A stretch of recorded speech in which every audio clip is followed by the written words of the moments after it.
भारत में कृषि, किसान और उनके मुद्दे सदियों से चर्चा का विषय रहे हैं और हाल ही में किसानों की हालात को लेकर एक चौंकाने वाली रिपोर्ट सामने आई है, जिसने कृषि संकट की गंभीरता को एक बार फिर उजागर किया है। ये रिपोर्ट किसानों की आय, खर्च, कर्ज और खेती के हालात को लेकर कई अहम आंकड़े और खुलासे प्रस्तुत करती है, जो भारतीय कृषि नीति और किसान आंदोलन के संदर्भ में महत्वपूर्ण है।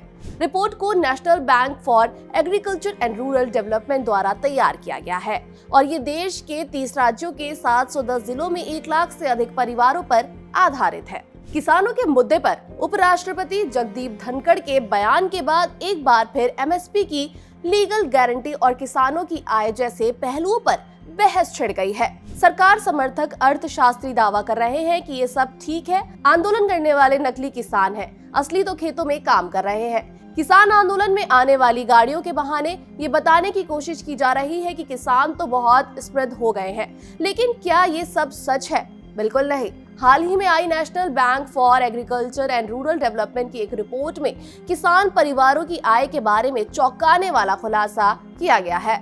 इसमें बताया गया है कि 2000 से 21 और 2022 में प्रति किसान परिवार सभी सोर्सेज से औसत मासिक कमाई सिर्फ 13,661 रुपए है, जिसमें से वो 11,710 रुपए खर्च कर देता है। यानी किसान परिवार महीने में सिर्फ 1951 रुपए बचत कर पाता है। अगर रोजाना की बात करें तो यह सिर्फ 65 रुपए होगा। चौंकाने वाली बात यह है कि कुल इनकम में खेती से कमाई का हिस्सा महज 4,446 रुपए है। यानी किसान परिवारों की कमाई में खेती का हिस्सा महज 33% की है। इसका मतलब ये है कि किसान परिवार खेती से रोजाना 150 रुपए भी नहीं कमा पा रहा है। महंगाई के इस जमाने में यही किसानों की कमाई का सच है। दिलचस्प बात यह है कि कृषि परिवारों का खर्च गैर कृषि परिवारों के मुकाबले ज्यादा है। गैर कृषि परिवारों का मासिक खर्च 10,675 रुपए, जबकि खेती करने वाले परिवारों का खर्च 11,710 रुपए प्रति माह है। नाबार्ड ने ये सर्वे 30 राज्यों के 710 जिलों में 1 लाख परिवारों के बीच किया है। पंजाब और हरियाणा के किसानों की अगुवाई में एमएसपी की लीगल गारंटी को लेकर जो आंदोलन हो रहा है, उसमें कुछ लोग उनके मॉडिफाइड ट्रैक्टरों पर सवाल उठा रहे हैं। ऐसी धारणा बनाने की कोशिश की जा रही है कि सभी किसान ऐसे ही हैं, जबकि ये सच नहीं है। देश के बहुत कम किसान परिवारों के पास ट्रैक्टर है। नाबार्ड के सर्वे ने भी इस बात की तस्दीक की गई है। रिपोर्ट कहती है कि देश के सिर्फ 9.1% परिवारों के पास ही ट्रैक्टर है। हालांकि 51.3% परिवारों के पास दुधारू पशु जरूर है। प्रति परिवार लैंड होल्डिंग का औसत आकार 2021-2022 में सिर्फ 0.74 हेक्टेयर की रह गया है, जो 2016-17 में 1.08 हेक्टेयर था। कहीं ना कहीं किसानों की इतनी कम कमाई के पीछे घटती जोत भी एक फैक्टर है।